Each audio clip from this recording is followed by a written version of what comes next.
Est-ce qu'on peut arrêter de souffrir? Bonjour et bienvenue dans cette nouvelle vidéo. Aujourd'hui, je vais parler d'une citation que j'affectionne particulièrement, qui est une citation de Dale Carnegie qui dit: Ce n'est ni ce que vous avez, ni qui vous êtes, ni où vous vous trouvez, ou encore ce que vous faites, qui vous rend heureux ou malheureux, c'est ce que vous en pensez. En fait, on peut observer ça tous les jours. Et moi, dans mon activité de coach, les clients, clientes qui viennent me voir, ben, au début, voilà, ils se racontent une histoire, l'histoire de leur vie, l'histoire de quelques situations saillantes de leur vie. Ils basent toute leur histoire là-dessus. Et donc, ils se racontent en boucle des choses qui ne les aident pas du tout à aller mieux. Bon, je te rassure, j'ai évidemment fait pareil, donc je sais de quoi je parle.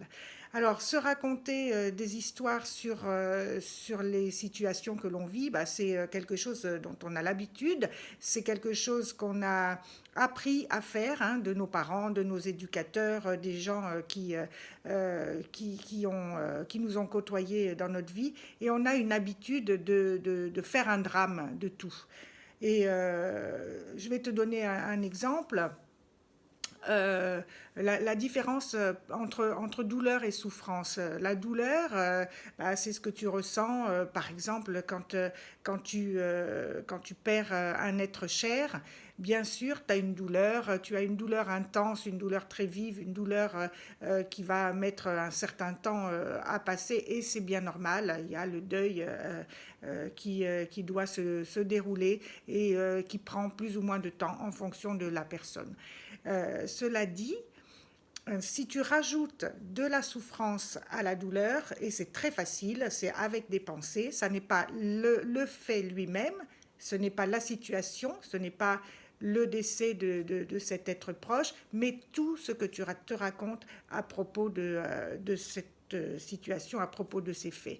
Alors tu t'en veux, tu peux te culpabiliser parce que tu n'étais pas là, parce que tu n'as pas fait tout ce qu'il fallait, parce que peut-être tu as été un des instruments de ce décès d'une manière ou d'une autre. Tu peux aussi te dire que cette personne est partie trop tôt et que jamais tu ne t'en remettras, etc. Tu peux rajouter un drame au drame. Perdre un être cher, c'est bien sûr un drame, c'est une douleur. Ça peut ne pas devenir une énorme souffrance. Or, on est habitué à ce que nos pensées tournent en boucle dans notre tête et nous apportent de la souffrance et encore de la souffrance. Est-ce que tu as déjà vu quelqu'un qui avait l'air d'avoir tout pour être heureux, et puis finalement tu apprends que non, pas du tout. Cette personne-là, quand elle regarde sa vie, elle trouve qu'elle a toutes les raisons du monde d'être malheureuse. On peut parler de douleur et de souffrance même pour ce qui est de douleur physique. La douleur physique, qui peut être intense, qui peut être énorme, qui peut être invalidante, n'est pas forcément accompagnée d'une souffrance psychologique, d'une souffrance morale. La souffrance psychologique, c'est tout ce que l'on se raconte à propos de cette douleur. C'est je l'ai bien mérité, ou alors qu'est-ce que j'ai fait pour justement pour avoir mérité ça, ou j'aurais dû faire comme ça, ou alors et si seulement, etc. Et toutes ces pensées qui retournent, qui reviennent en boucle, qui tournent dans ta tête, eh bien, elles participent de ta souffrance. Alors, les faits, c'est très difficile de s'en tenir juste aux faits seulement.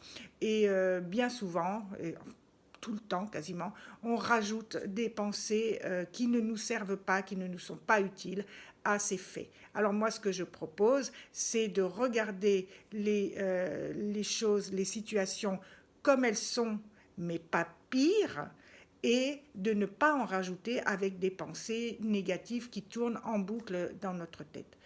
Est-ce que tu es d'accord pour relever ce défi? Parce que si tu changes ça en toi, tu vas le changer aussi autour de toi et tu vas arrêter aussi de diffuser du drame autour de toi et tu vas plutôt diffuser, si ce n'est de la joie, au moins des petits bonheurs. C'est ce que je te propose et je te dis à demain.